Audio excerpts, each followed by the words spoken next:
Salut à tous et bienvenue sur la chaîne, votre rendez-vous pour plonger au cœur du football et découvrir les histoires qui font vibrer ce sport. Aujourd'hui, je vous propose un voyage à travers les carrières de 10 entraîneurs d'exception, ceux dont les palmarès défient l'imagination et dont les méthodes ont marqué à jamais l'histoire du jeu, et je vous réserve un petit bonus à la fin, alors restez bien jusqu'au bout. Dès ses débuts derrière un banc, Carlo Ancelotti s'est imposé par son intelligence tactique et son calme légendaire. Après avoir raccroché les crampons, il devient l'architecte de 2 triomphes en Ligue des Champions avec l'AC Milan, 2003 et 2007, en s'appuyant sur un collectif soudé capable de réaliser des renversements de situations mémorables. Arrivé à Chelsea en 2009, il remporte la Premier League dès sa première saison, bousculant les habitudes d'un club en quête de stabilité.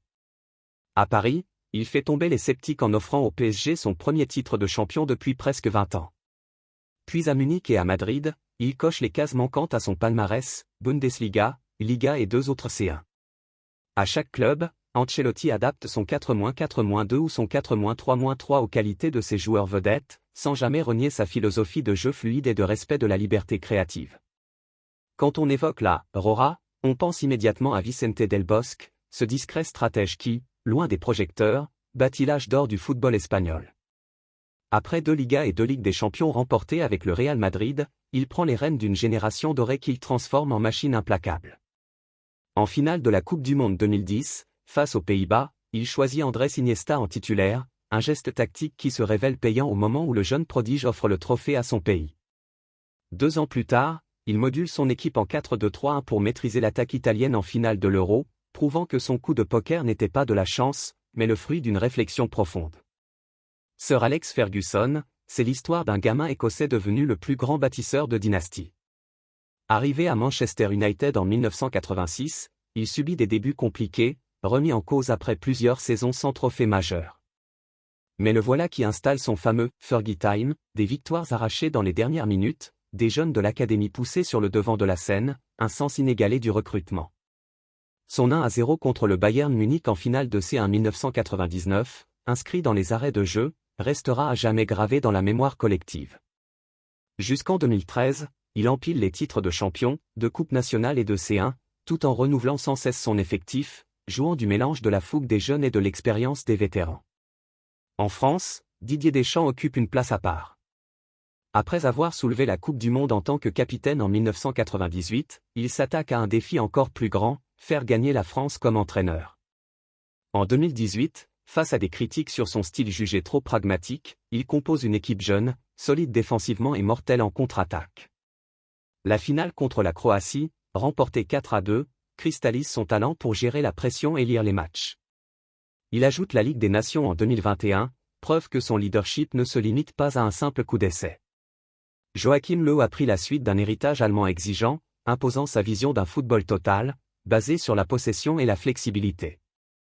En 2014, dans un Maracana en fusion, il dirige une Mannschaft invincible, 7-1 en demi-finale contre le Brésil et une maîtrise tactique en finale contre l'Argentine.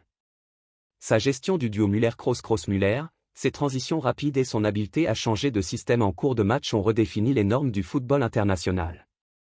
José Mourinho n'est pas qu'un entraîneur, c'est un personnage. Arrivé à Porto en 2002, il bâtit une équipe tenace, étiquette anti-crash avec une défense en béton armé, et soulève la C1 en 2004. À Chelsea, il crée une machine à gagner, martyrisant ses adversaires dans les grands rendez-vous. Son passage à l'Inter en 2009 à 2010, où il décroche un triplé historique, Serie A, Coupe d'Italie, C1, reste l'un des sommets tactiques du siècle. Toujours prêt à sortir une formule choc en conférence de presse, il sait galvaniser ses joueurs comme personne d'autre. Au Brésil, Luis Felipe Scolari incarne la passion foot. En 2002, il fait de la Seleção une équipe de rêve, conduite par Ronaldo, Rivaldo et Ronaldinho, qui déroule un spectacle offensif jusqu'au titre mondial. Si son aventure européenne est moins flamboyante, ses succès en Amérique du Sud et en Asie témoignent de son don pour fédérer et motiver ses troupes dans les environnements les plus divers. Marcelo Lippi est, quant à lui, l'image du tacticien italien. Après une série de titres de Série A et une C1 glanée avec la Juventus, il reprend la nationale au bord de l'échec, et la conduit triomphalement à la Coupe du Monde 2006. Son plan en 4-4-1, son marquage strict sur Zidane avant la finale, et son management mesuré ont fait de lui une référence pour toute une génération de coachs. Fabio Capello est peut-être l'entraîneur le plus méthodique de la liste. Ses 5 Scudetti et 2 Ligas, obtenus grâce à une préparation physique rigoureuse et un système défensif extrêmement organisé, lui ont valu le surnom de « perfectionniste ». Ses passages à Milan, Rome et Madrid démontrent sa capacité à imposer sa vision, quitte à parfois froisser les égos les plus fragiles. Enfin, Zinedine Zidane. En mars 2016, lorsqu'il devient entraîneur du Real Madrid, peu aurait parié sur un tel démarrage. 3 Ligues des Champions consécutives, dont 2 finales remportées contre Liverpool et la Juventus, et 2 Ligas au passage. Et tout cela sans jamais perdre la confiance de ses superstars. Sa gestion des vestiaires, son sens de la parole juste au bon moment, font de lui un entraîneur hors norme, qui impose à la fois respect et affection. Et en bonus, impossible de ne pas évoquer Pep Guardiola, l'homme qui a redéfini l'essence même du jeu. À Barcelone, il instaure un tiki-taka devenu légendaire, dévorant ses adversaires sur le plan technique et mental.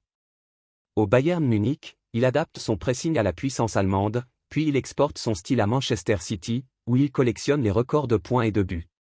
Toujours en quête du détail qui fera basculer un match, il est à la fois philosophe, innovateur et faiseur de symphonies tactiques. Voilà pour cette immersion dans les esprits les plus brillants de l'histoire du football. D'Ancelotti à Guardiola, en passant par les sirènes de Madrid et les défis mondiaux, ces entraîneurs ont façonné le jeu à leur image. Si cette vidéo vous a plu, pensez à liker, à vous abonner et à activer la cloche pour ne rien manquer des prochaines explorations. Laissez-moi en commentaire votre entraîneur préféré et à très vite pour une nouvelle plongée footballistique.